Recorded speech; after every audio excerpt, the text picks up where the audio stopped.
बिस्मिल्लाहिर्रहमानिर्रहीम। अल्लाहुम्मा सल्लि अला मुहम्मद व आलिहि व इतरतिहि बियदि कुल्लि मालूमिन लकम। अस्सलाम वालेकुम तमाम ख़वातीन हज़रात और मेरे अज़ीज़ तलबा तलबात।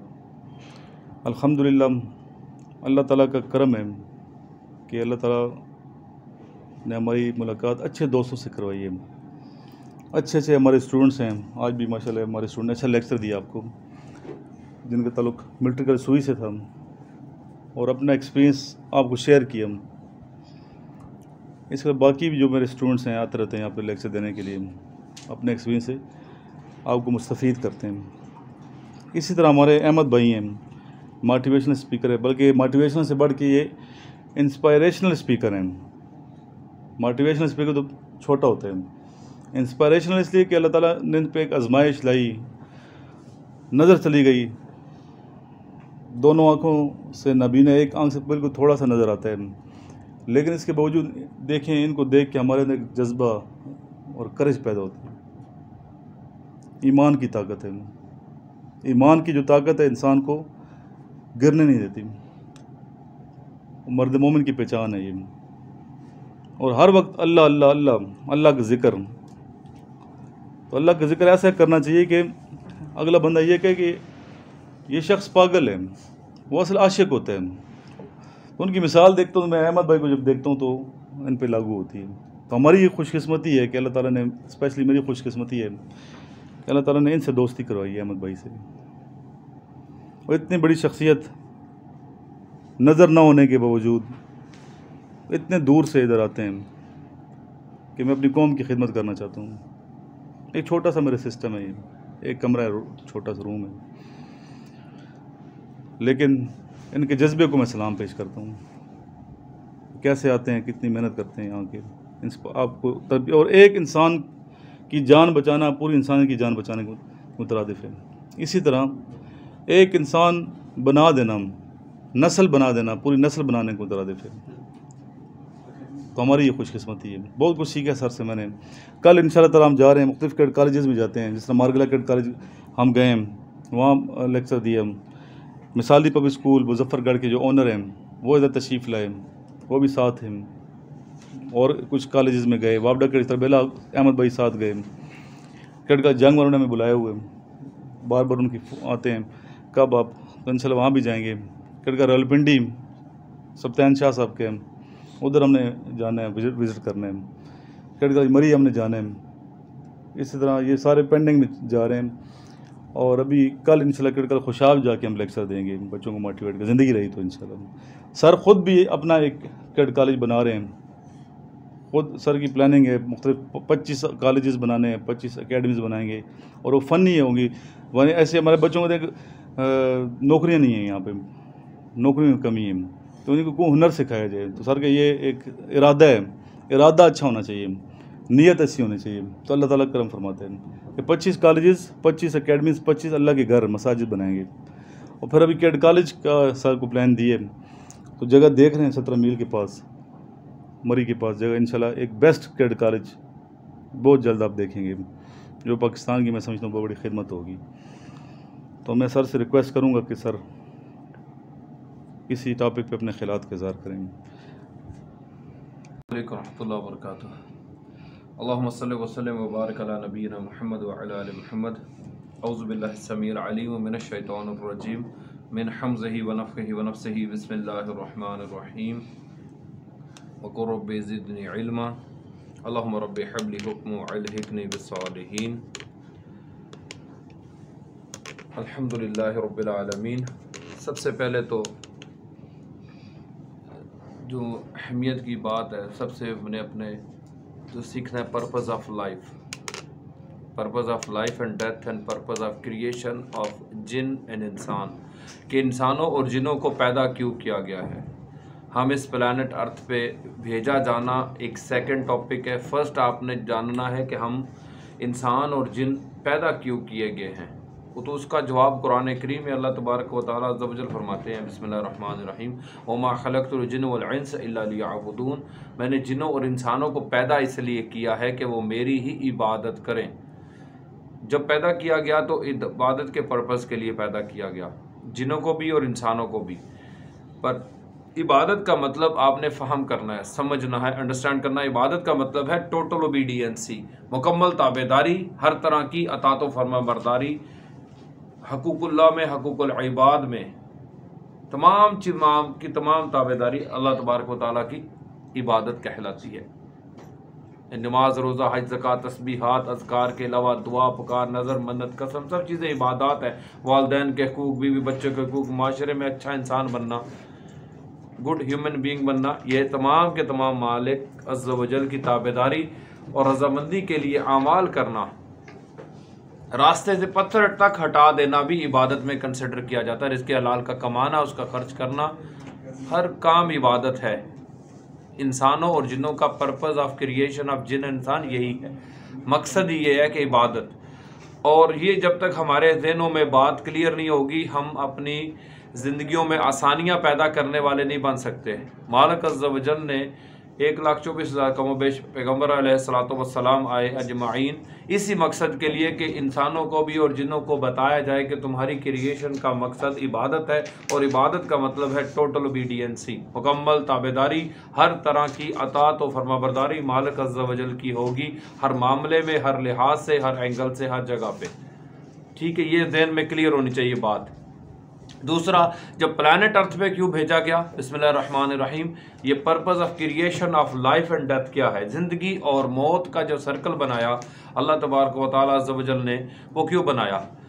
वो इसलिए बनाया कि बिस्मिल्लाहिर्रहमानिर्रहीम, अल्लज़ी खलक़ल मौत वल हयात लियब्लुवकुम अय्युकुम अहसनु अमला, मैंने ज़िंदगी और मौत को पैदा इसलिए किया है कि मैं देखूं तुम में से अमाल के लिहाज से कौन बेहतर है, ताकि अमाल के बदले में जो आप आजमाइशों के बदले में जो आमाल होंगे, उन आमाल की एवज़ आपके जन्नतों में दर्जात हैं, मुख्तलिफ हैं। इसलिए क्योंकि इबादत के ट्रायल्स लिए जा रहे हैं और इबादत के ट्रायल्स के लिए इंसानों और जिन्नों को दुनिया में पैदा किया जाता है और एक मौत के सर्कल के साथ के एक लाइफ टाइम है। एक बंदा, हर इंसान, हर जिन एक वक्त मुकर्रर के लिए इस दुनिया पे आया है। किसी की 100 साल ज़िंदगी है, किसी की 70 है, किसी की 50 है, किसी की 25 है। हर बंदे की लाइफ का टाइम डिफरेंट है।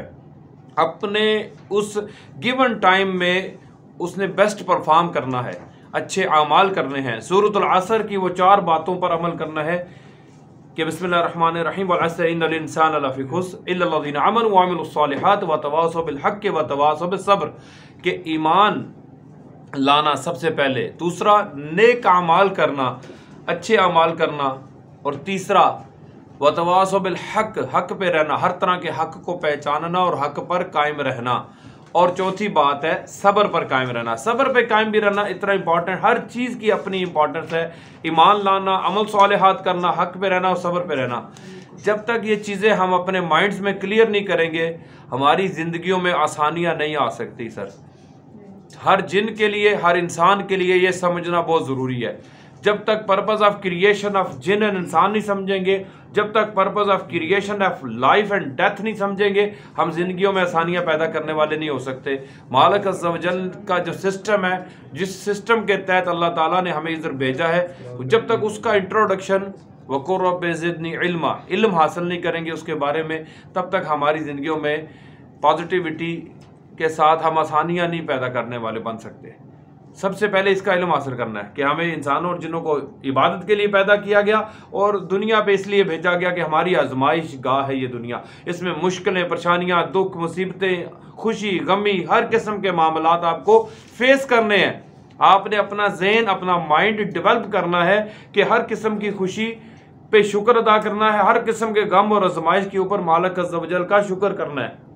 अल्हम्दुलिल्लाह रब्बिल आलमीन अला कुल्li हाल करना है, हर हाल में मालिक अज़्ज़ व जल का शुक्र करना है और अच्छे आमाल पे कायम रहना है, क्योंकि ये आजमाइश का है दुनिया, ये खेल कूद का मैदान नहीं है। अल्लाह पाक फरमाते हैं, मैंने अगर खेल कूद की चीज़ें बनानी होती तो मैं और बना लेता, तो मैंने तो तुम्हें पैदा इसलिए किया कि तुम मेरी इबादत करो, और इबादत के ट्रायल्स के लिए मैंने तुम्हें दुनिया में भेज दिया ताकि तुम उसमें बेस्ट परफॉर्म करो, और जो बेस्ट परफॉर्म जितना करेगा अच्छे अमाल, उसको जन्नत में उस लेवल का दर्जा दिया जाएगा, और जो बुरा वर्स परफॉर्म करेगा उसको उसी लेवल का दोज़ख में सजा दी जाएगी।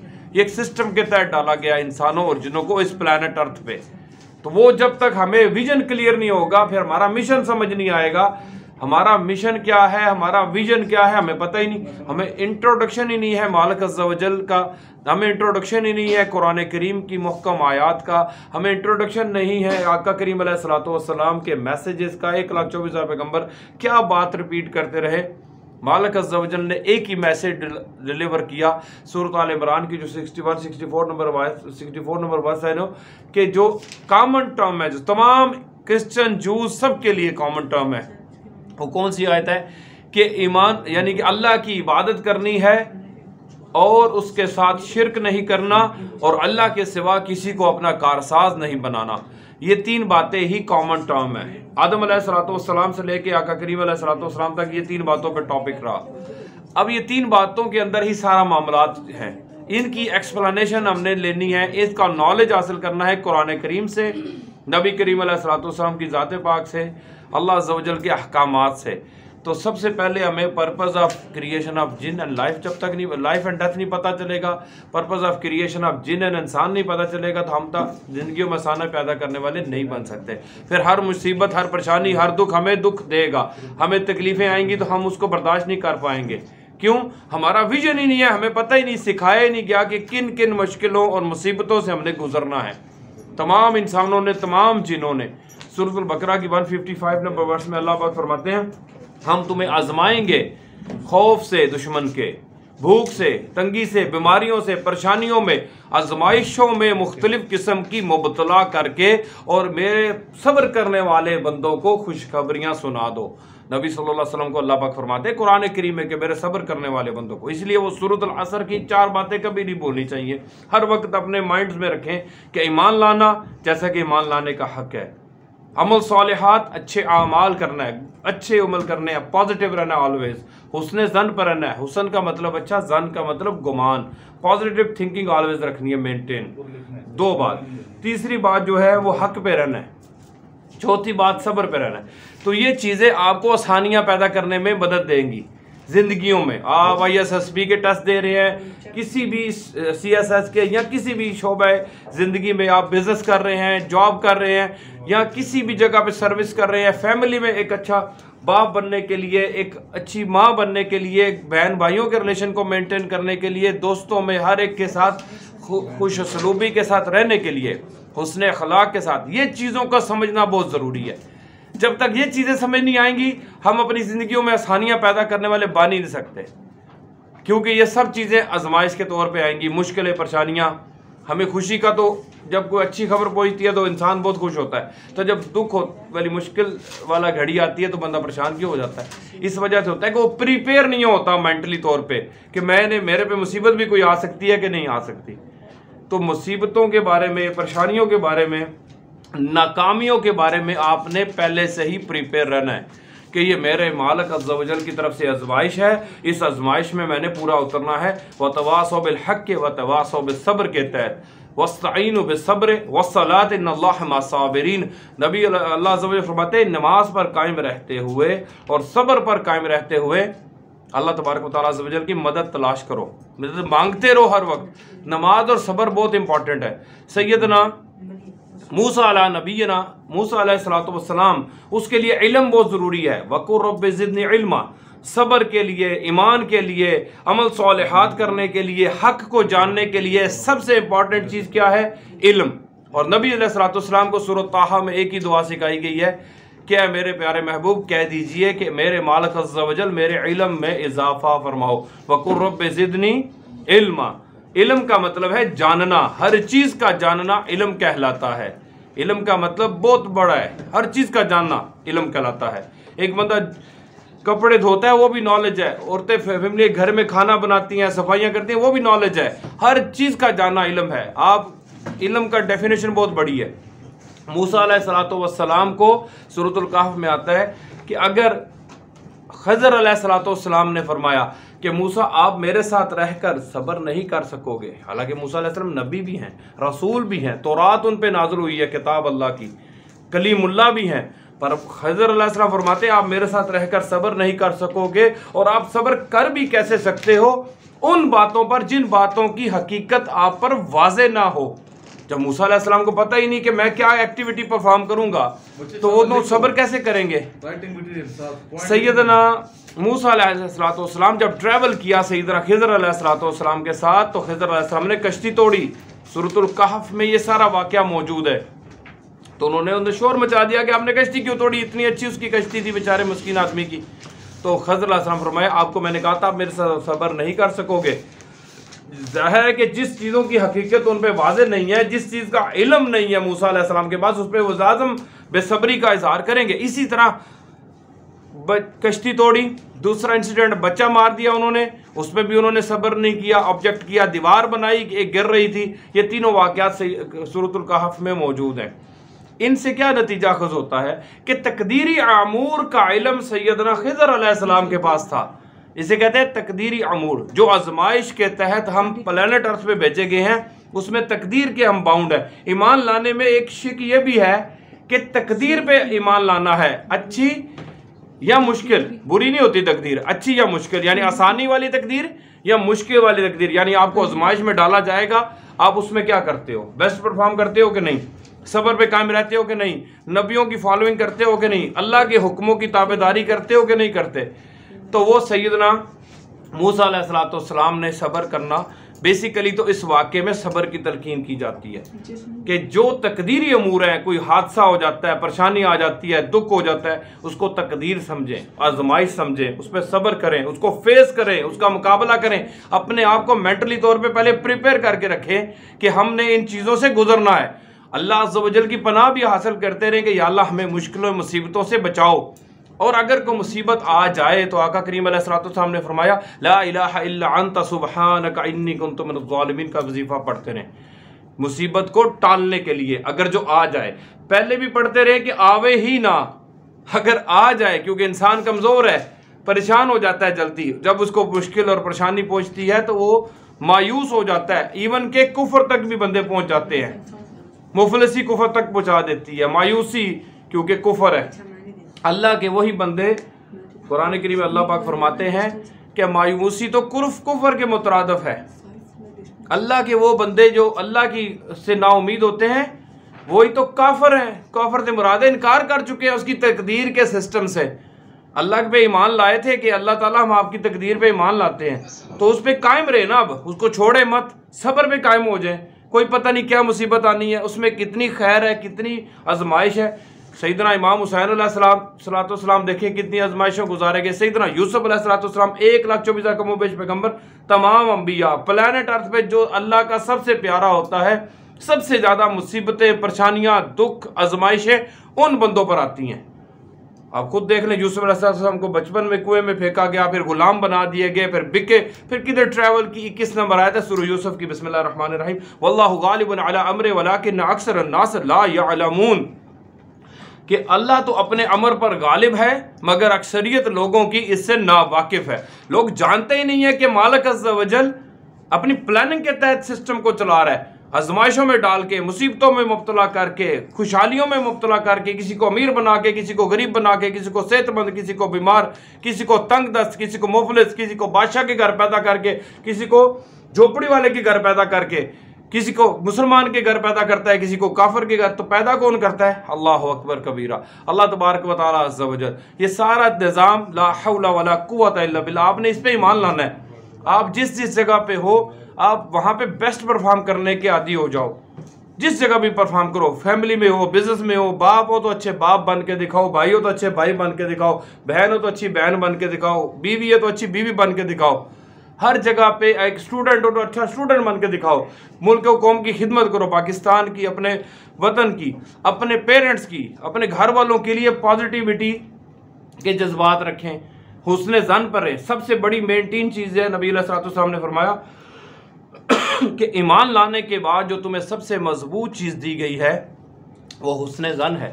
हुस्न का मतलब अच्छा, ज़न का मतलब गुमान। पॉजिटिव थिंकिंग ऑलवेज मेंटेन रखनी है हर एक के बारे में, अपने बारे में। सबसे पहले अल्लाह तबारक व तआला अज़्ज़ व जल के बारे में हुस्न ज़न रखना है कि मैं अगर मुसीबत में हूँ, मुझे नाकामियाँ हो रही हैं, मुझे परेशानियाँ आ रही हैं, तो इसमें अल्लाह तबारक व तआला अज़्ज़ व जल की तरफ से खैर है, मुझे अल्लाह बड़ा इनाम देना चाहता है। एक दुआ मैंने मांगी थी कि मुझे ये चीज़ मिल जाए, अब जो मुझे मिला है वो मेरी मर्जी का नहीं है, आप चाहते थे कि ISSB में सिलेक्ट हो जाऊं, आप नहीं हुए, तो इसका मतलब क्या है कि अब जो चीज़ आपको मिलेगी वो अल्लाह की मर्जी की है। एक आपकी मर्जी है, एक अल्लाह की मर्जी है, होना वही है जो अल्लाह की मर्जी है। तो आपने अल्लाह की मर्जी में राजी रहना है, सब्र करना है, हिम्मत नहीं हारनी, आगे कोशिश करते रहें। क्यों? यही इम्तिहान है, यही ट्रायल्स हैं, यही टेस्ट हैं, इसी के बदले में जन्नतों में दर्जात दिए जाएंगे हमारे। जब तक हमारा विजन क्लियर नहीं होगा, मुश्किलात परेशानियों का इंट्रोडक्शन नहीं होगा, तकदीरी उमूर का तो किसी को भी नहीं है। मूसा अलैहिस्सलाम को नहीं पता कि आगे की होने वाला है, फिर इसीलिए खिज़र अलैहिस्सलाम ने फरमाया कि आगे क्या होने वाला है। नबी अलैहिस्सलाम को अल्लाह पाक सूरह आराफ मेरे ख्याल से 188 है, कुरान ने फरमाया नबी सल्लल्लाहु अलैहि वसल्लम को कि ए मेरे प्यारे नबी अलैहिस्सलाम कह दीजिए, अगर मैं आलिमुल गैब होता तो अपने लिए बहुत सी खैर जमा कर लेता, और जो मुसीबतें और परेशानियां मुझ पर वाक़या हुई हैं मुझ पर ना पहुंच सकती। यानी अपनी मर्जी से गैब का जानने वाला आलिमुल गैब कहलाता है। यानी एक्सेस कर लेता कि फ्यूचर में टाइम में ट्रैवल करके कि मुझे 1 घंटे के बाद क्या होने वाला है, अगले दिन मेरे साथ क्या होगा। क्यों? ये सिर्फ अल्लाह की ज़ात है, ना जिब्राइल, ना मकाइल, ना फरिश्ता, ना जिन, कोई मखलूक की ये शान ही नहीं है कि वो आलिमुल गैब हो। हाँ, गैब की खबरें मालिक अज़्ज़ व जल अपने पैगम्बरों को वो बता देता है, वो गैबी इंफॉर्मेशन नबी सल्लल्लाहु अलैहि वसल्लम को भी दी, तमाम अंबिया को भी दी, जिब्राइल अलैहिस्सलाम और फरिश्तों को भी होती है, पर जिब्राइल मकाइल की आइज ब्लिंक को भी नहीं पता होता कि मेरे साथ क्या होने वाला नेक्स्ट मोमेंट में। क्यों? ये सारा का सारा इल्म अल्लाह तबारक व तआला अज़्ज़ व जल के साथ खास है। ये खालिक की क्वालिटी है, मखलूक की क्वालिटी नहीं है कि अपनी मर्जी से चीज़ों को एक्सेस कर लिया जाए। आप पॉइंट टू बी नोटेड रखिए ये भी। इसलिए तो नबी सल्लल्लाहु अलैहि वसल्लम को ओहद के मैदान में आपके दांत मुबारक शहीद हुए। अगर आप सल्लल्लाहु अलैहि वसल्लम को आलिमुल गैब होते तो आज़माइश में से बचा सकते अपने आप को कि ये मेरे पास क्यों आ रहे हैं, ये थोड़ी देर बाद मुझे तलवार की दस्ती लगनी थी और दांत शहीद हो गया आका करीम सल्लल्लाहु अलैहि वसल्लम के। ओहद में शहीद हुए, ताइफ में पत्थर पड़े, आप सल्लल्लाहु अलैहि वसल्लम के खून निकल आया, तो आप सल्लल्लाहु अलैहि वसल्लम ट्रैवल करके देख सकते थे टाइम में कि मेरे साथ नेक्स्ट मोमेंट में क्या होने वाला है। नहीं कर सकते सर, ये अल्लाह ही अल्लाह है। अल्लाह अज़्ज़ व जल ने ये इल्म किसी को नहीं दिया। हाँ, जितना चाहता है उतना इल्म अता फरमा देता है। आजमाइश के तौर पे उसने नबियों को भी रखा हुआ है। कोई नबी, कोई रसूल, कोई पैगंबर, कोई वली, कोई खास, कोई आम, हर जिन, हर इंसान आजमाइश में से गुजारा जा रहा है। वो वली हो, नबी हो, पैगंबर हो, आम बंदा हो, खास बंदा हो, हर बंदे की आजमाइश का लेवल डिफरेंट है उनके ईमान के लेवल के हिसाब से। बड़े ईमान वाले लोग बड़ी बड़ी मुसीबतों से, आजमाइशों से गुजारे जाते हैं। छोटे ईमान वाले लोग छोटी बीमारी, शुगर से रोला पहाड़ दे के यार की हो गया, मुझे मुसीबत आ गई है, मुझे बुखार चढ़ गया है, मेरे कर्जा हो गया, मेरे पे बंदे तंग कर रहे हैं, उनके लिए अल्लाह कहता है थोड़े वास्ते छोटी मुसीबत ही काफ़ी है, इन्हू बर्दाश्त कर लो, बड़ी कर ले। जितना बड़ा ईमान उतनी बड़ी आजमाइश। तो आजमाइश देनी है, इसी के बदले में जन्नत मिलनी है। सैयदना इमाम हुसैन अलैहिस्सलाम करबला में शहीद आजमाइश के साथ हैं, बच्चों के साथ, अपनी फैमिली के साथ ट्रैवल कर रहे थे, तो कितनी बड़ी मुश्किलात आई उनके साथ, तो क्या उन्होंने फेस नहीं की? और क्या नबी सल्लल्लाहु अलैहि वसल्लम को पहले नहीं बता दिया गया था कि आपका ये बेटा हुसैन शहीद हो जाएगा? तो बता दिया गया था। तो तकदीर को रोक सकता है कोई? नहीं रोक सकता। आजमाइश होनी है। यूसुफ अलैहिस्सलाम कुएं में गए, फिर बिके, तो क्या नबी कह नहीं सकता या अल्लाह मैं तो तेरा नबी है, मेरे से इतनी मुश्किलें, गुलाम बनाया जा रहा हूँ, बिका जा रहा हूँ, जेल में 9 साल काट रहा हूँ, क्या हो रहा है मेरे साथ? तो अल्लाह कहता है जिधर अल्लाह ने रखा है उधर रहना है। बुजुर्ग से अल्लाह के मोहम्मद साहब रहमतुल्लाह अलैह फरमाते थे कि मैं गुड्डी हथ डोर सजण दे ते जूं रखे उंज रहना वाजिब नहीं है, विच शरीयत मंदा कसम नूं कहना। जिथे अल्लाह ने रखा है उधर रहना है, सब्र करना है, हिम्मत नहीं हारनी, मुकाबला करना है। और सुल्तान बहुत रहमतुल्लाह अलैह फरमाते थे कि चुप रह से ता मोती मिल सन ते जे सब्र करे ता हीरे, ते जे पागला वांगू रोला पावे ना मोती ना हीरे। दोनों चीज़ें जाती रहेंगी रोला डालोगे तो। सब्र करोगे तो हीरे मिल जाएंगे, चुप रहोगे तो मोती मिल जाएंगे। अगर रोला डालोगे, न शुक्रियां करोगे, ना उम्मीदियां करोगे, मायूसियां करोगे, तो दोनों चीज़ों से हाथ धो बैठोगे, ईमान से भी, चीज़ों से भी, और दोज़ख का ईंधन बन जाओगे। फिर अल्लाह ताला ने आज़माइश के तौर पे डाला हुआ है बंदों को। ये जब तक मिशन, हमारा विजन क्लियर नहीं होगा कि हम इस दुनिया पे क्यों आए हैं, हमने सब्र और शुक्र के साथ रहना है। ये बहुत बड़ी क्वालिटीज़ है, सब्र और शुक्र, और हिम्मत नहीं हारनी। अंबिया की मिसालें अपने ज़हन में रखें, आले मोहम्मद की मिसालें रखें, सहाबा कराम की मिसालें अपने ज़हन में रखें। कितनी दुख परेशानियां मुसीबतें लोगों ने बर्दाश्त की, तो हम भी उनके फॉलोअर्स हैं, हम भी हिम्मत हारने वाले नहीं हैं। जिस जगह पे अल्लाह रखेगा हमने उधर रहना है। आप एग्ज़ाम्स दो, अपनी तैयारियां करो, ISSB की, पाक फौज में जाके ज्वाइन करो, अपने मुल्क कौम की खिदमत करो, अपने पेरेंट्स की खिदमत करो। जो बच्चा अपने माँ बाप के लिए अच्छा साबित नहीं हो सका, वो मुल्क के लिए कैसे अच्छा साबित होगा? तो 20-25 साल के हम हो जाते हैं तो हम अपने बेनिफिट क्या दिया हमने माँ बाप को आज के दिन तक? क्या खुशी की खबर उनको पहुंचाई है? उनके पाँव भी तो दबाने में हम आवाज़ार हैं, ना उनके पाँव दबाते हैं, ना उनको भी चाय बना के पेश कर दी, अम्मी मैं आपके लिए लेके आया हूँ, अबू आपका मैं पाँव दबा दूँ, हमें फिक्र ही नहीं है।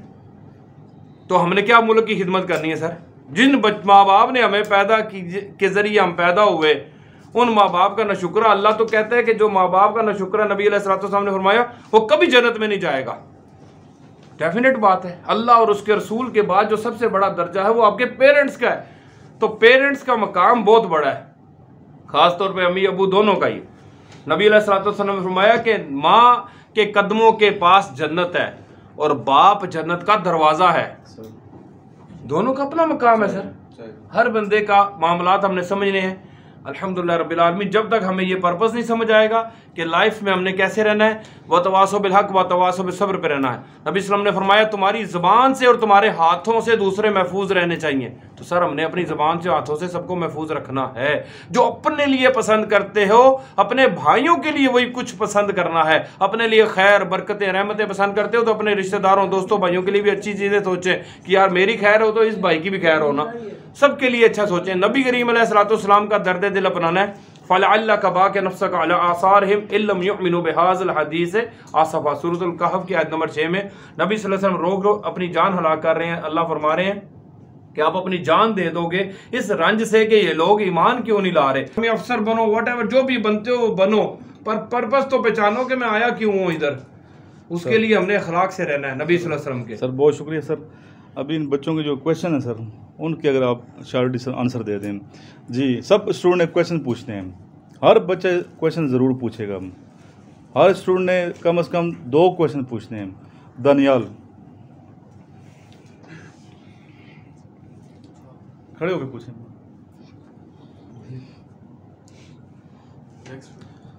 पूछो ना बेटा, लाइव जा रहे हैं। जी पूछें सर। स्टैंड अप, खड़े हो जाओ।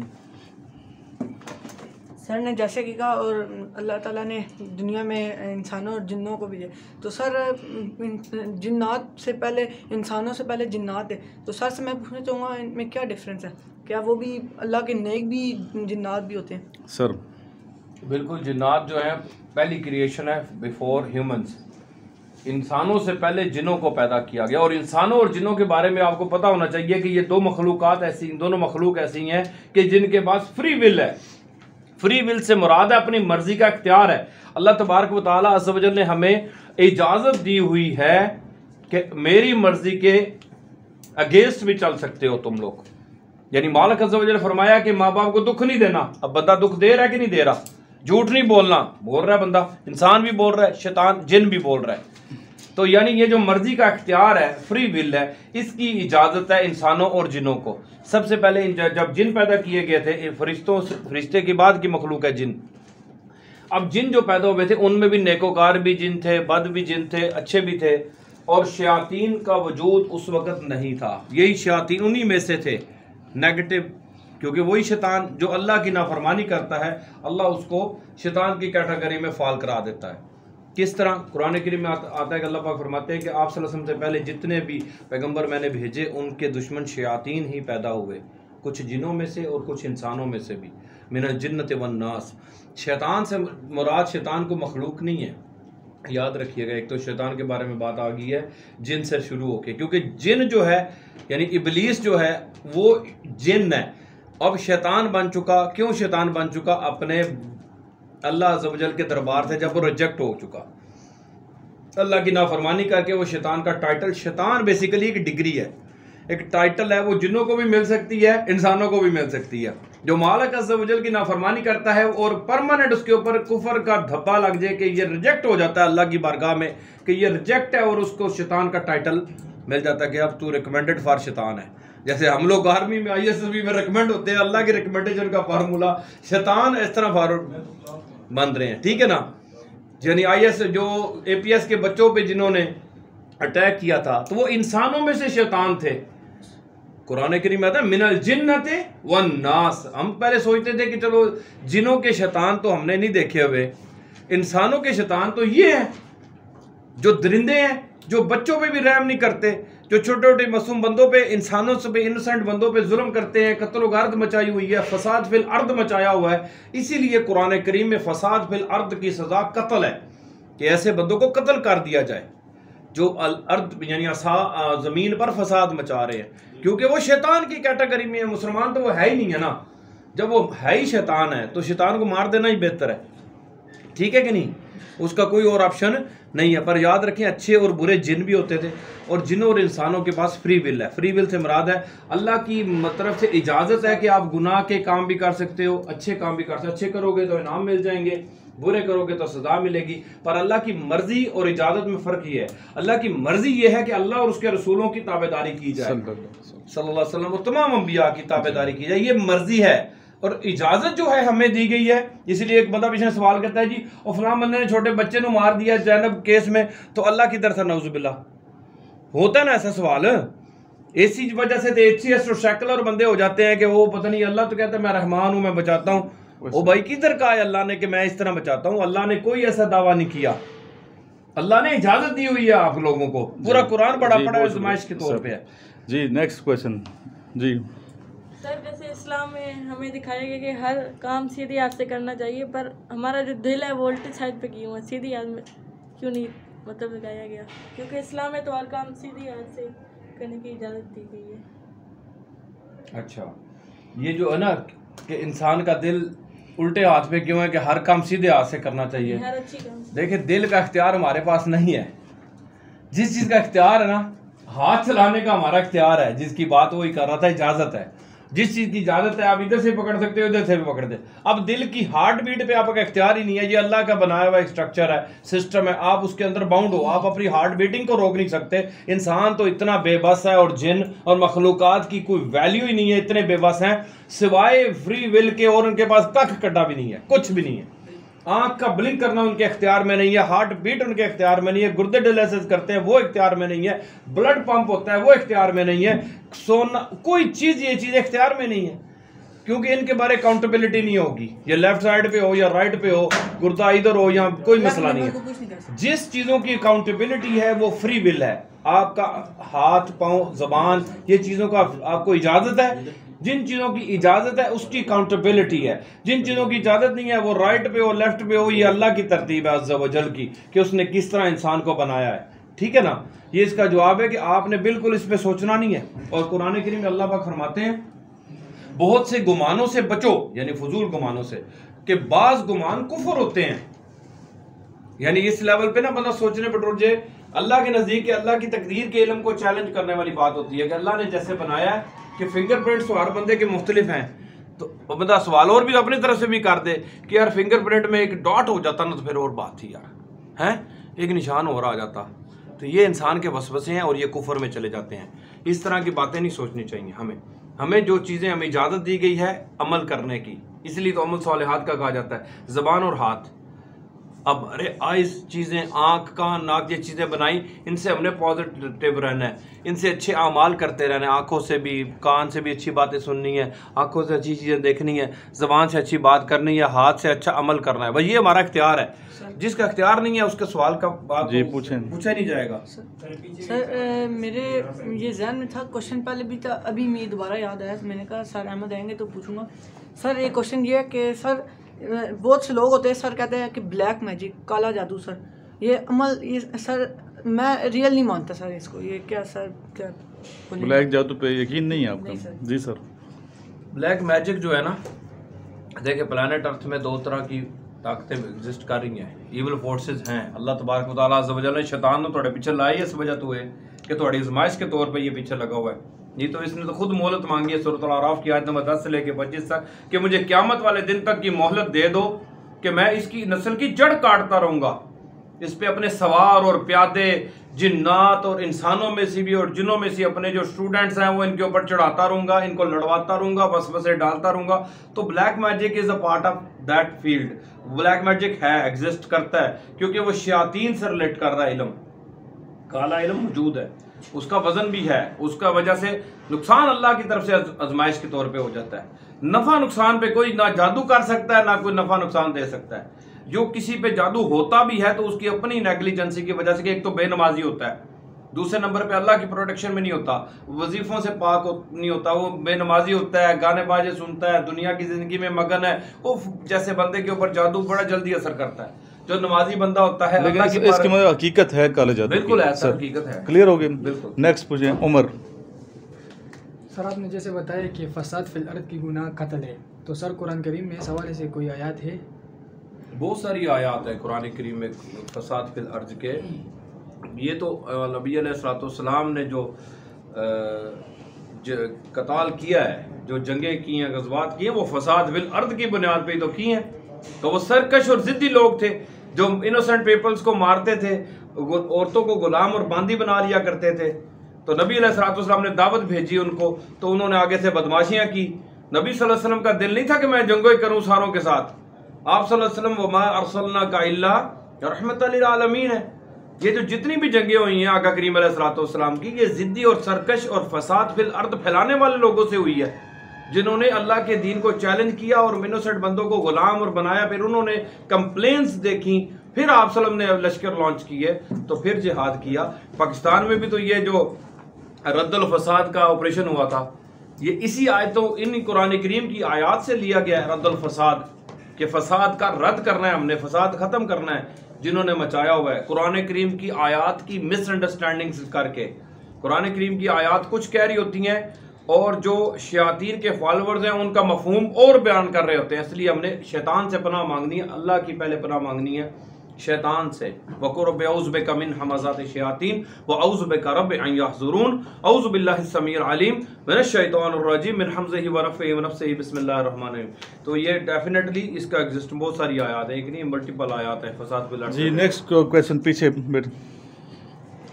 सर वालिदैन के बाद जो है ना, वो बहन भाई एक मोतबर रिश्ता होता है, लेकिन अगर आपको वो एक मिसअंडरस्टैंडिंग हो जाती है, एक अगर काम आपने नहीं किया, गलत काम है, अगर वो आपने नहीं किया और आप वो मानने से भी इनकार कर रहे हैं कि मैंने ये नहीं किया, मैं नहीं मानता, और वो आप पे फोर्स कर रहे हैं कि नहीं नहीं, तो उस कंडीशन में आप अगर जवाब देते हैं तो वो क्या बदतमीजी है या इसका हल क्या है? इसका हल ये है कि आपने सबसे पहले सूरत नूर की 22 नंबर आयत को दिमाग में रखना है।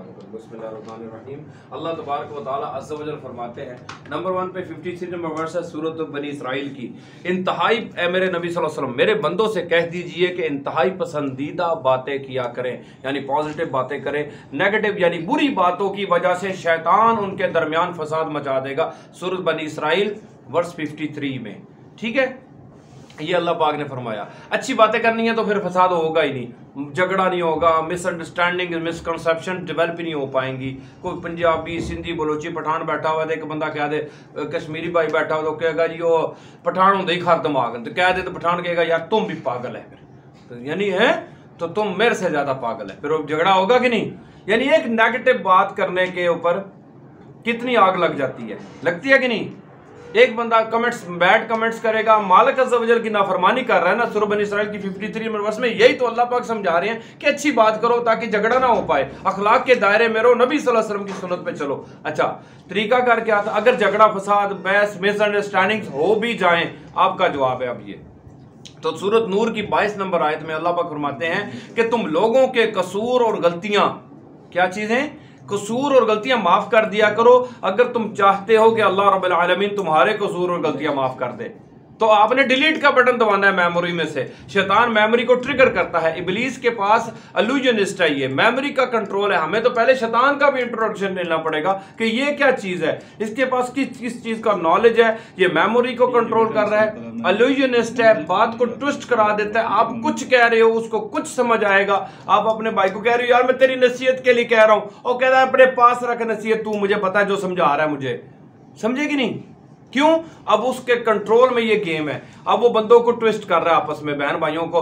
बीवी खामद के लिए गिलास पानी का लाएगी भर के, तो खामद के दिल में डालेगा यार इसके ऊपर प्लेट रख लेती, सारी डस्ट पड़ी थी इस पे, तो बीवी के दिल में जाके डालेगा देख कितना नाशुक्र है तेरा खामद, वसवसे डालेगा, वसवसे डालता है। इसका तो काम, इसका काम ही है, वो कहेगा देखो पानी भी लाई हूं पर इतना नाशुक्र है ये, शुक्रिया अदा करने के बजाय ऑब्जेक्ट कर रहा है, फिर दोनों के दरमियान बीवी कुछ कहेगी कि आज माँ कहेगी कि बेटा वो चीज़ लेके आनी है बाजार से, जब शाम को वो बुला देगा दिन को, जब वो घर पहुंचेगा बेटा तो माँ के दिल में बात डालेगा देखो माँ दी कोई इज्जत को नहीं। किसी के गेस्ट जाएं सर, कॉल करें अटेंड ना करें, हाँ तो वो डालेगा यार हूं छोप रहा मेरे को सर यानी इतनी बातें हैं, ये मेमोरी का कंट्रोल इसके पास है, अल्लाह ने इसको बड़ी एक्सेस दी हुई है। नबी अलैहिस्सलाम ने फरमाया ये तुम्हारे खून के अंदर दौड़ता है शैतान, तो शैतान को आपने पहचानना है, ये इन्नहु लकुम अदुव्वुम मुबीन, हमारा खुल्लम खुल्ला दुश्मन है, हमारे माँ बाप को इसने जन्नत से निकलवाया। सूरह आराफ की आयत नंबर 10 से लेके 25 पढ़ के देख ली, इसने हमारे माँ बाप को उधर से निकलवाया, आदम अलैहिस्सलाम को और अम्मा हवा को। आपने माफ करना है, मेमोरी में बात नहीं रखनी। यानी साल पहले एक बंदे माफ किया सी ना, अभी भी माफ वो याद नहीं आनी चाहिए, कहेगा यार मैं तेन पहले भी छड़ छड़िया थी, नहीं मैं छड़ांगा। भाई तूने जेहन में रखी हुई थी बात, जेहन में नहीं रखनी, डिलीट का बटन दबाना है। माफ करने में और बर्दाश्त करने में बड़ा फर्क होता है। कुरान करीम की जो टर्म है वो माफ की तरफ लेके आती है कि माफ कर दे यार, छोड़ दे इसको, भूल जा इस बात को। अगर किसी ने तेरा दिल दुखाया था अल्लाह की रजामंदी के लिए, अल्लाह की खुशनुदी के लिए, इसको छोड़ दो ना, याद करो फिर उसको, फिर याद कर रहे हो, इसका मतलब तुमने उसको माफ नहीं किया, सब्र किया था, बर्दाश्त किया था। सब्र और बर्दाश्त से अगला लेवल है माफी का। अल्लाह भी माफ करता है, बंदों को भी माफ करना चाहिए, ठीक है ना। अगर कोई बहन भाई गलत बात कर दे को मुझे माफ कर दो मेरी सर, मेरा एक क्वेश्चन है, सब्र किसे कहते हैं सर? सब्र की क्या डेफिनेशन है? सब्र जो है ना सर, सब्र जो है मैं बताता हूँ, सब्र आपको मैं तकदीर से, जो कुरान करीम में सब्र की डेफिनेशन समझाई गई है ना, वो तकदीर से रिलेटेड कही गई है। जो वस्ताइनु में सब्र वस्सलात इन्नल्लाह मस्साबिरीन, अल्लाह सब्र करने वालों के साथ है। सब्र से मुराद है कि आप एक तकदीर में के बाउंड हो के इस जगह पे आए हो, टाइम बाउंड हो। किसी को 50 साल की जिंदगी, किसी को 100-70 साल की दे की गई है। अब उस पैकेज के अंदर आपने बेस्ट परफॉर्म करना है। और यानी सब्र से मुराद है अपनी जुबान, हाथ, कान, सब चीज़ों को मालिक के ताबेदारी करनी है, यानी इबादत करनी है और हर चीज़ को फेस करना है। सब्र से नहीं, रोना मसला नहीं है, रो अपना हाल है दिल अल्लाह से बयान करो, रो वो बर्दाश्त मालिक अज़्ज़वजल के दरखास्त करो, सबसे बातें शेयर करो, मना नहीं किया गया। सिर्फ सब्र पे कायम रहना कि नशुक्री का जुमला ना कहना। हाँ, नशुक्री का जुमला ना कहना आप सब्र में फाल कर रहे हो। सर आज मैं रो रहा हूँ, आप रो रहे, मुसीबत आई, मेरे मतलब बच्चा मर गया, या मैं खुद मेरी लत टूट गई है, या कुछ हो गया, या कुछ नुकसान हुआ है बड़ा, बहुत बड़ा। अब उसमें आपने सब्र करना है, यानी रोना रो लो बेशक, पर शुक्री का कलमा मुंह से कि ये मेरे इन्ना लिल्लाहि व इन्ना इलैहि राजिऊन, ये अल्लाह की तरफ से था, मैं भी अल्लाह का हूँ, मेरे बच्चे भी अल्लाह के हैं, सब चीज़ अल्लाह का माल है, सब भी उसी की तरफ लौट कर जाने वाला है। सब्र बहुत बड़ी डेफिनेशन है सर। सब्र जो है वही तो मेन इबादत है। सब्र इतनी बड़ी इबादत है कि जिस पे हम कायम हो जाएं तो सर वस्ताइनु बिस्सब्रि वस्सलात इन्नल्लाह मस्साबिरीन, अल्लाह कहता है मैं सब्र करने वालों के साथ हूँ। हमें ईमान होना चाहिए कि अल्लाह सब्र करने वालों के साथ है। तो सब्र सर बहुत बड़ी इबादत है। सब्र इबादत है। पिंजरे में एक तोते को पिंजरे में डाला जाता है तो वो फड़फड़ाता है, दीवारों में सर पटकता है कि मैं किसी तरीके से दरवाजे से निकल जाऊं, पर वो निकल नहीं पाता, फिर एक कोने में बैठ जाता है। उसे कहते हैं सब्र का आना। एक होता है सब्र करना, एक होता है सब्र का आना। ये फर्क है, असल में फर्क है सब्र का करना और सब्र का आना। सब्र आना होता है कि भाई बड़ा जोर लाया, इधर उधर कोशिश की, मुश्किलों से निकलने की, पर नहीं निकल सका, अब सब्र पे कायम हो गया, चलो उसको सब्र आ ही गया किसी तरीके से। पर जो अल्लाह के बंदे होते हैं, ईमान में पुख्ता होते हैं, वो पहले उसी वक्त जब मुसीबत वाक़या होती है उसी वक्त सब्र पे चले जाते हैं कि ठीक है अल्लाह की तरफ से है, एक्सेप्ट कर लेते हैं अल्लाह की तकदीरी अमूर को। ईमान का लेवल ऐसा होना चाहिए हमारा कि एक्सेप्ट कर लें कि नफा नुकसान होता जाए तो सदमा पहुंचता जाए, उस वक्त दिल को तसल्ली दे दें कि यार ये अल्लाह की तरफ से है। जी बच्चे क्वेश्चन पूछें। सर जी झूठ ज़्यादा पूछती है लोगों की, सच कम पूछती है जी। झूठ मास्टर में ज़्यादा पूछती है, सच कम पूछती है, क्यों? झूठ ज़्यादा बोलते हैं कि झूठ वाले लोग कामयाब हैं, ये कहना चाहते हैं कि झूठ वाले लोग कामयाब हैं, सच वाले देखिए सच वाले कामयाब। देखिए आपने सबसे पहले क्राइटेरिया डिसाइड करना है कि मैंने अपनी मर्जी की ज़िंदगी जीनी है या अल्लाह की मर्जी की ज़िंदगी जीनी है। अगर मैं मुसलमान हूँ, मोमन हूँ, तो मैंने तो अल्लाह की मर्जी की जीनी। फिर झूठ सच ये चीज़ों का फिर क्राइटेरिया आपका मेयार। नबी सल्लल्लाहु अलैहि वसल्लम ने फरमाया कि उस शख्स ने ईमान की हलावत चख ली, यानी ईमान उसके अंदर रच बस गया है जिसमें ये 3 बातें हो जाए। नंबर 1, उसको अल्लाह उसके रसूल से बढ़ के कोई प्यारा ना हो। नंबर 2, उसकी दुश्मनी और दोस्ती का मेयार अल्लाह तबारक व तआला अज़्ज़ व जल की ज़ात हो। नंबर 3, जो नबी अलैहिस्सलाम ने फरमाया औज़ुबिल्लाहि मिनश्शैतानिर्रजीम बिस्मिल्लाहिर्रहमानिर्रहीम, कुफर की तरफ, यानी कुफर यानी कहते हैं इनकार की तरफ, झूठ की तरफ, बुराइयों की तरफ लौटाया जाना, उसको ऐसे फील हो कि जैसे उसको जिंदा आग में जलाया जा रहा है। तो ईमान का लेवल हमने डेवलप करना। ईमान ही सबसे इंपॉर्टेंट चीज़ है। ईमान में हम आएंगे तो झूठ से बचेंगे। झूठ वाले कामयाब होते हैं तो वो टेम्परेरी तौर पे हो रहे हैं। हमारे भाई हैं, हमारी बहनें, हमारी फैमिली के बंदे, हम लोग खुद गुनाहगार लोग हैं। अल्लाह पाक फरमाते हैं कि फसब्बिह बिहम्दि रब्बिका वस्तगफिर इन्नहु काना तव्वाबा, कि बेशक हमद और तारीफ़ करते रहो, मेरी इस्तगफार करते रहो, मैं तुम्हारे गुनाह बख्श दूंगा। सूरतुल फुरकान में मेरे ख्याल से 60 नंबर वर्स में आता है कि अल्लाह पाक फरमाते हैं कि तुम शिरक से भी तौबा करोगे तो मैं तुम्हारे गुनाहों को भी नेकियों से बदल दूंगा। यानी इतना बड़ा। फिर सूरतुल ज़ुमर में आता है, अल्लाह पाक फरमाते हैं मेरे नबी सल्लल्लाहु अलैहि वसल्लम, मेरे बंदों से कह दीजिए जिन्होंने अपनी जानों पर जुल्म किए हैं, मेरी रहमत से नाउमीद मत हो, मैं तुम्हारे सारे गुनाह बख्श दूंगा। तो अल्लाह तबारक व तआला अज़्ज़ व जल की ज़ात है, तो आप लोगों हमारे सारों के गुनाह बख्शने वाली ज़ात है। पर कोई माफ़ी मांगने वाला तो हो, कोई तौबा तो करे, अल्लाह बख्शने वाला रहमान है। इस पे आपने बिल्कुल हुस्न ज़न रखना है कि मालिक बड़ा करीम है, बड़ा रहमान है, रहीम है, मेरे बावजूद गुनाहों के, गलतियों के, कोताहियों के मुझे अल्लाह पाक बख्श देगा। ये हुस्न ज़न मेंटेन रखना है ऑलवेज।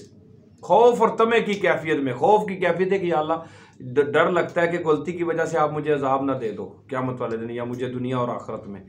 पर मुझे उम्मीद है कि अगर मुझे इनाम की तरफ लौटाया जाएगा तो मैं सबसे पहले आपके पास खड़ा हूँगा कि मुझे उम्मीद है कि मुझे आप बख्श दोगे बावजूद मेरी गलतियों के। ये कहते हैं खौफ और तमे की कैफियत के बिटवीन रहना है एक मोमिन ने, एक मुस्लिम ने।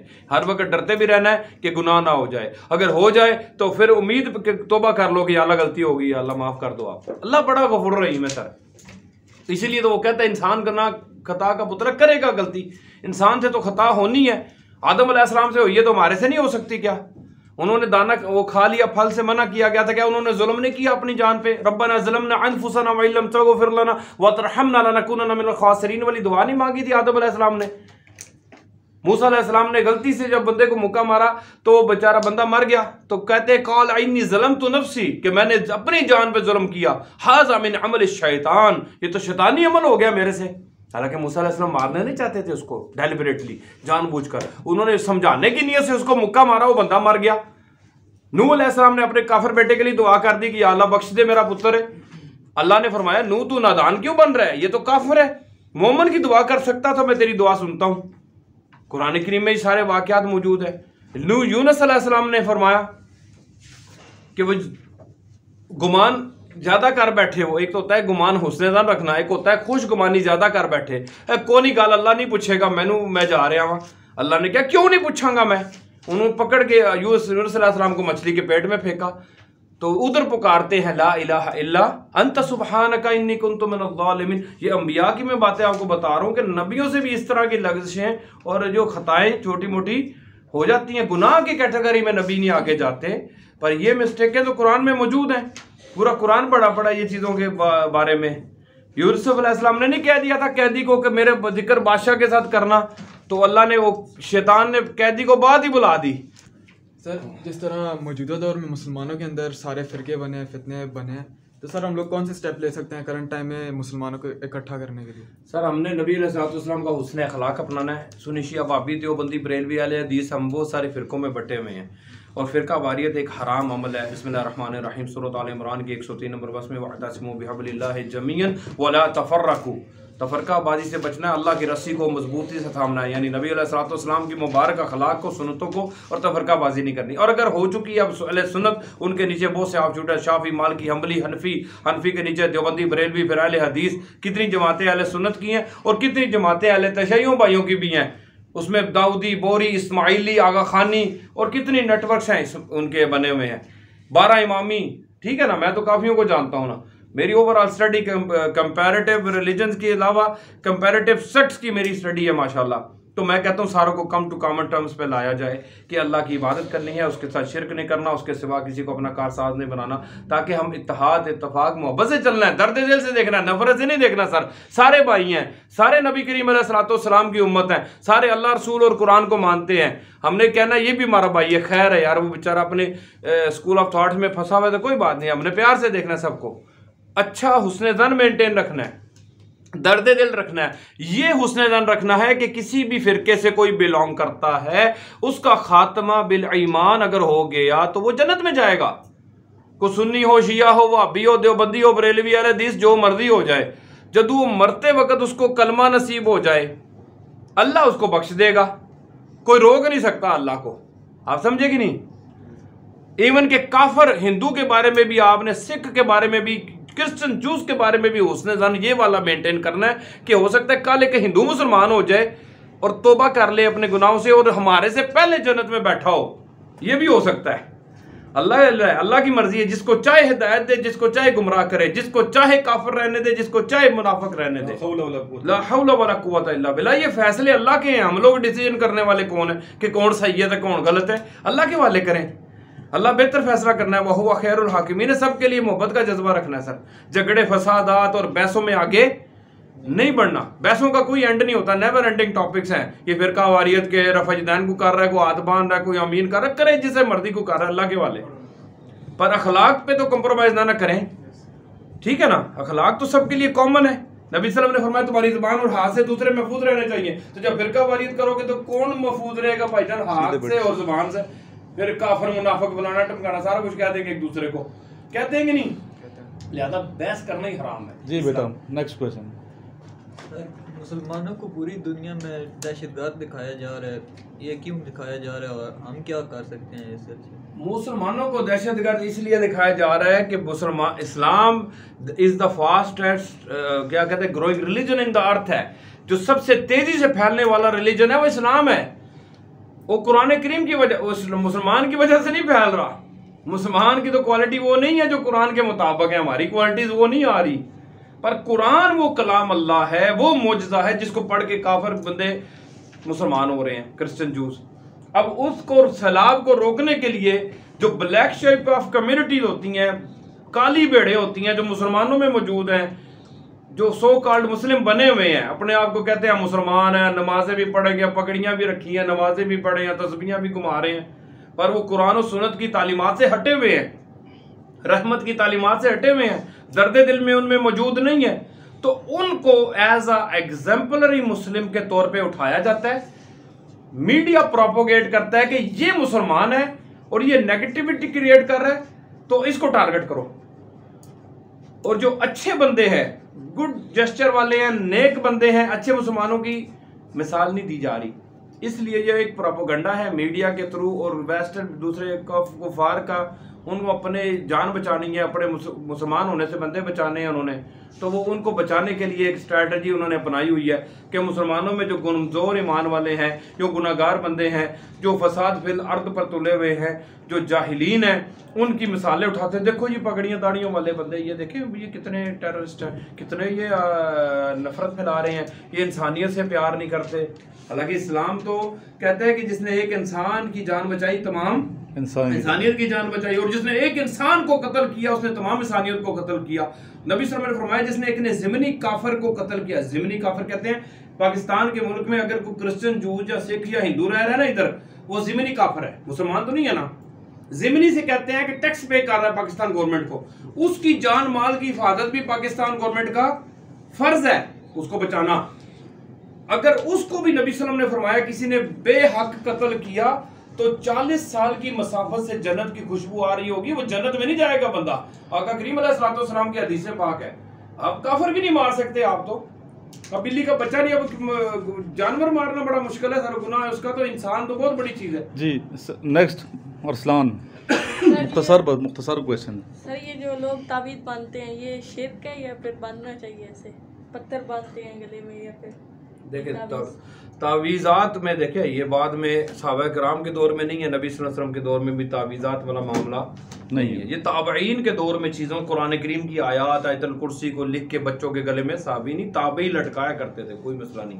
पर वो कुरान की आयतों को बच्चे को डर लगता है, शयातीन जिन्नात और ये चीज़ें होती हैं बरकत के लिए, इस बरकत के लिए कि भाई वो बच्चे के लिए खास तौर पे, पर उसको कादर कदीर नहीं समझ बैठना कि इसकी वजह से सारे मसले हल हो रहे हैं। वला हौला वला कुव्वत इल्ला बिल्लाह, अल्लाह की ज़ात है। ये सिर्फ इसलिए कि बच्चा छोटा मासूम है, प्रोटेक्शन। जब बड़ा हो जाए तो फिर बंदा आप पढ़े ना, तीनों कुल पढ़े, आयतल कुर्सी पढ़े, सूरत फातिहा पढ़े, किसी तवीज़ लटकाने की आपको ज़रूरत नहीं पड़ेगी। जब 6-7 साल का बच्चा हो जाए उसको सिखा दे सूरत फातिहा, फिर तवीज़ की भी ज़रूरत आपको नहीं पड़ेगी। हम क्या कहते हैं, हमने कुछ करना नहीं ना, करके खाना औखा है कि पढ़ना पड़ता है उसके लिए। तो हम कहते हैं रेडीमेड चीज़ मिल जाए, दुआएं दम दरूद पीर बाबों से हम करवा दे, बाबा जी दुआ करियो साढ़े वास्ते। तो भाई कुछ आप नहीं करना, तुसा खुद दुआ करो ना, खुद करो अपने लिए दुआ, सजदा करो अल्लाह की बारगाह में, नबी अलैहिस्सलाम पे दरूद सलाम पढ़ो, अल्लाह पाक आपके साथ है। समझ आई ना, अल्लाह पे तवक्कल करो, फतवक्कल अलल्लाह फहुवा हस्बुक। जो ईमान वाला बंदा है वो तो अल्लाह पे भरोसा रखता है कि मेरे नफे नुकसान का कादर वो है। जी नेक्स्ट क्वेश्चन है भैया। नंबर तफीक ना होए कि 3/2 2 सही 1 50 50, पता नहीं शैतानों के वो नंबर्स हैं, वो उनकी कॉलिंग बेल्स हैं। जैसे रहमान की कॉलिंग या रहमान या रहीम या करीम, इस तरह शयातीन के अपने कॉलिंग्स हैं। नेक्स्ट क्वेश्चन आ गया सर।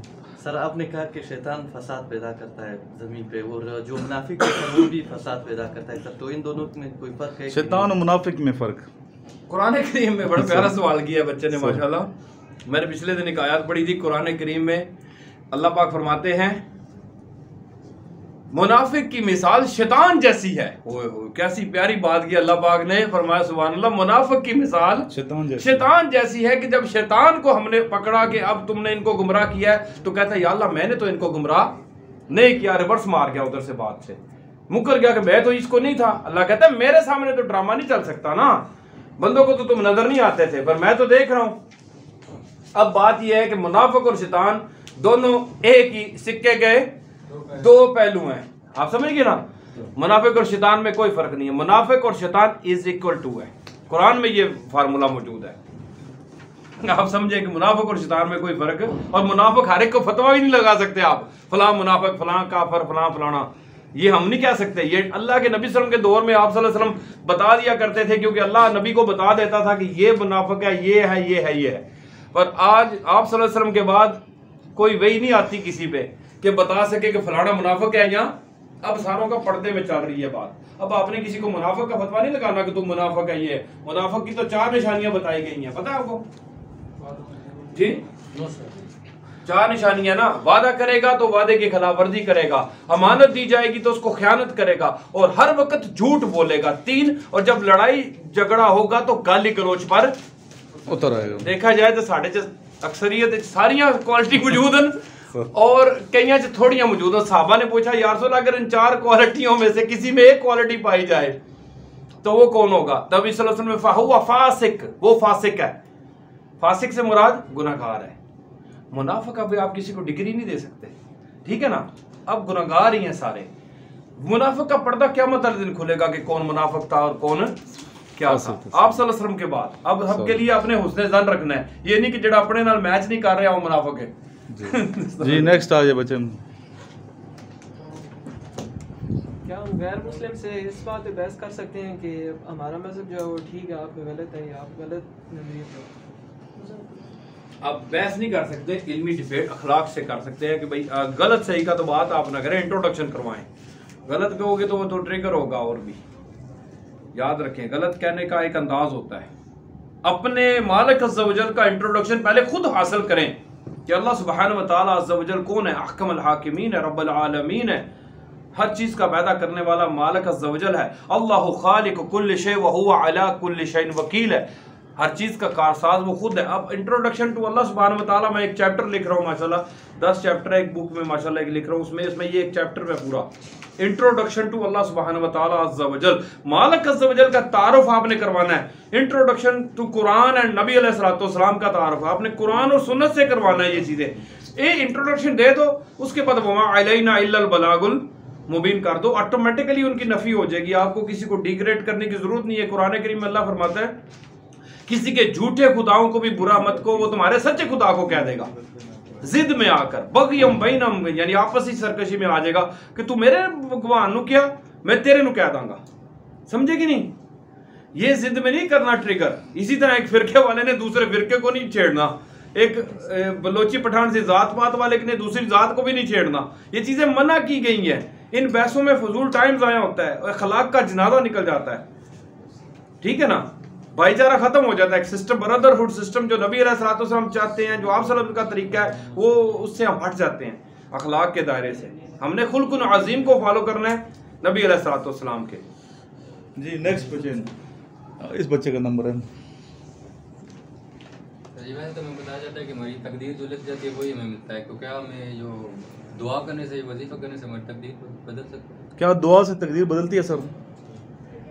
दुआ से तकदीर बदलती है सर? बेशक दुआ से तकदीर बदलती है। तकदीर का इल्म क्योंकि मालिक अज़्ज़ व जल के पास खास है, क्योंकि लोहे महफूज पे अल्लाह ने हर बंदे की पैदाइश से लेके उसकी मौत के दिन तक, उसके बाद जन्नत दोज़ख तक का फैसला लिख दिया हुआ है।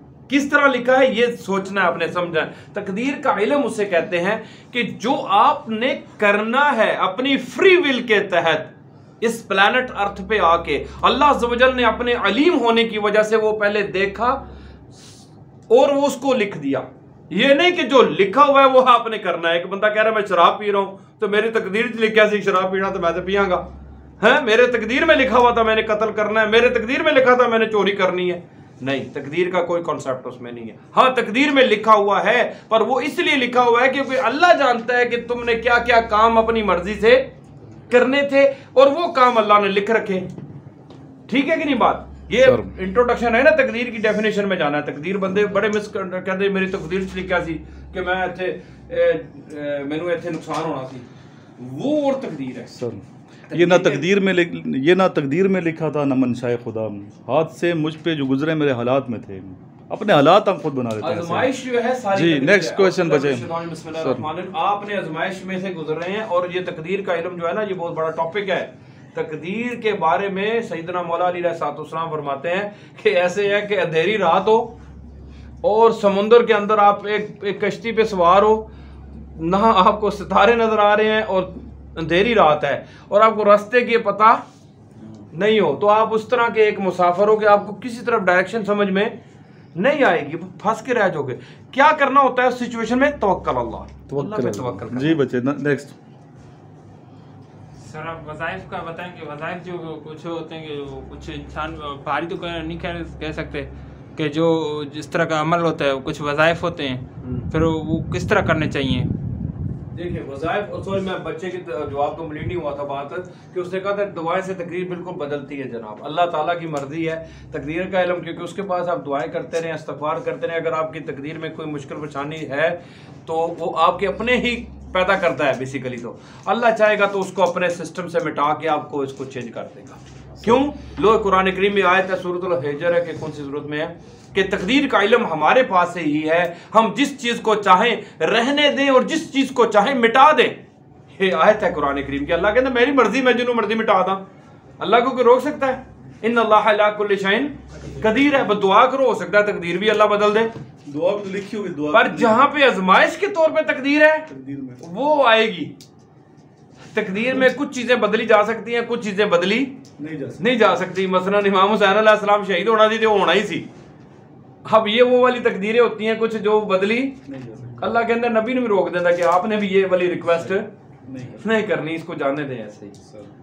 ठीक है ना सर? इस्लाम में जमहूरियत है या अमरीयत? इस्लाम सर जमहूरियत है कि इस्लाम जो है अल्हम्दुलिल्लाह अमरीयत का कायल ही नहीं है। इस्लाम जो है नबी अलैहिस्सलाम जो है ना, तमाम अंबिया के एक सिस्टम अल्लाह के अहकामात के तहत चलता है। अल्लाह के अहकाम के नीचे आप जमहूरियत चलाओगे अपनी। मतलब जो मजलिस शूरा नबी अलैहिस्सलाम की जो सहाबा कराम की जो सिलेक्शंस का बोर्ड था वो भी शूरा का था, जमहूरियत का ही था। क्योंकि उस वक्त 10-15 बंदे सरदार मुंतखब होते थे मुख्तलिफ कबाइल के, कि ये फ़लाँ बनु कुरैदा से, ये बनु सकीफ से है, ये फ़लाने कबीले से है, ये ओस का सरदार है, ये खजरज का है, ये फ़लाँ। अब एक कबीले का सरदार उसकी रिप्रेजेंटेटिव होता है। अब 10-15 सरदार एक जगह पे इकट्ठे कर दिए जाएं तो वो उनके रिप्रेजेंटेटिव हैं। अब वो जिसको डिसाइड करेंगे वो जमहूरियत में आएगा। तो नबी इस्लाम तो जमहूरियत का कायल है सर। और मालिक अज़्ज़ व जल की अहकाम के नीचे। सर डॉक्टर इसरार साहब भी रहमतुल्लाह बड़ी बात कर, वो डॉक्टर अम्मा इकबाल रहमतुल्लाह अलैह, डॉक्टर इकबाल रहमतुल्लाह अलैह फरमाते थे कि दीन यानी अल्लाह के हुक्मों के नीचे वतन की मोहब्बत रहेगी।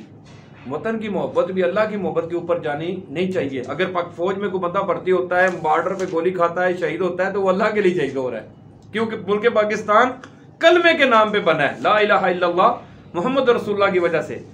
एक जमीन के टुकड़े के लिए बंदा अपनी जान दे रहा है, तो वो अल्लाह के लिए तो जान नहीं ना दे रहा। अगर उसकी नीयत और कॉन्सेप्ट क्लियर होने चाहिए कि जब मैं पाकिस्तान आर्मी में ज्वाइन कर रहा हूं तो मैं अल्लाह के लिए ज्वाइन कर रहा हूं।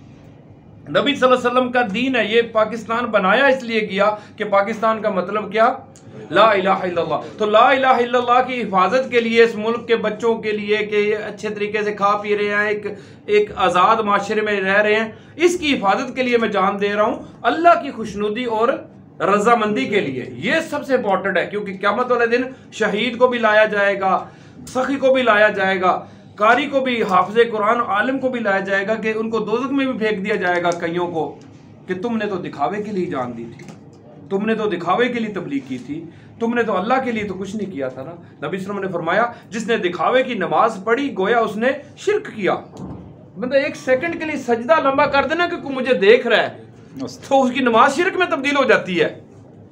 तो दिखावे की कुर्बानी, दिखावे की नमाज, दिखावे की शहादतें, ये सारी चीज़ें दिमाग से आउट करनी है। अल्लाह की रजामंदी के लिए हम कर रहे हैं सर, और माँ बाप की खिदमत के लिए, मुल्क कौम की खिदमत के लिए। हमारा पर्पस बिहाइंड नियत ये होनी चाहिए, इन्नमल अमालु बिन्नियत। जब तक ये नियत होगी सर, जिस तरह भी जाओगे शहीद ही होगे, यहाँ गाजी हो गए, यहाँ शहीद होंगे। सर बहुत शुक्रिया सर, जज़ाकल्लाह। अल्लाह ताला आपको खुश रखे और आपका साथ हमेशा रहे हमारे साथ। आखिर सर रिक्वेस्ट दुआ फरमा दीजिए। औज़ु बिल्लाहि समीउल अलीम मिनश शैतानिर रजीम मिन हम्ज़िहि व नफ़्ख़िहि व नफ़्सिहि बिस्मिल्लाहिर रहमानिर रहीम। अल्लाहुम्मा रब्बना आतिना फ़िद दुनिया हसनतन व फ़िल आखिरति हसनतन व क़िना अज़ाबन नार। अस्तग़फ़िरुल्लाह रब्बी मिन कुल्लि ज़ंबिन व अतूबु अलैहि। अस्तग़फ़िरुल्लाह या अहकमल हाकिमीन, अस्तग़फ़िरुल्लाह या अरहमर राहिमीन, अस्तग़फ़िरुल्लाह या गफ़ूरुर रहीम, अस्तग़फ़िरुल्लाह या समीउल अलीम, अस्तग़फ़िरुल्लाह या हय्यु या क़य्यूम बिरहमतिका अस्तगीस। अल्लाहुम्मा सल्लि व सल्लिम व बारिक अला नबीना मुहम्मद व अला आलि मुहम्मद। ला इलाहा इल्लल्लाहुल वाहिदुल क़हार, ला इलाहा इल्लल्लाहुल अज़ीमुल हलीम, ला इलाहा इल्लल्लाहु रब्बुल अर्शिल अज़ीम, ला इलाहा इल्लल्लाहु रब्बुस समावाति व रब्बुल अर्दि व रब्बुल अर्शिल करीम, सुब्बुहुन कुद्दूसुन रब्बुल मलाइकति वर रूह। अल्लाहुम्मा रब्बि ज़िदनी इल्मा, अल्लाहुम्मा रब्बि इश्रह लिी सदरी व यस्सिर लिी अमरी वहलुल उक़दतम मिन लिसानी यफ़क़हू क़ौली। अल्लाहुम्मा रब्बि हब ली हुक्मन अल हिक्री बिस्सालिहीन, हस्बुनल्लाहु व निअमल वकील, वला हौला वला कुव्वता इल्ला बिल्लाहिल अलिय्यिल अज़ीम, सुब्बुहुन कुद्दूसुन रब्बुल मलाइकति वर रूह। अल्लाहुम्मा रब्बना आतिना फ़िद दुनिया हसनतन व फ़िल आखिरति हसनतन व क़िना अज़ाबन नार। अल्लाहुम्मा रब्बना आतिना मिन लदुनका रहमा व हय्यि लना मिन अमरिना रशदा।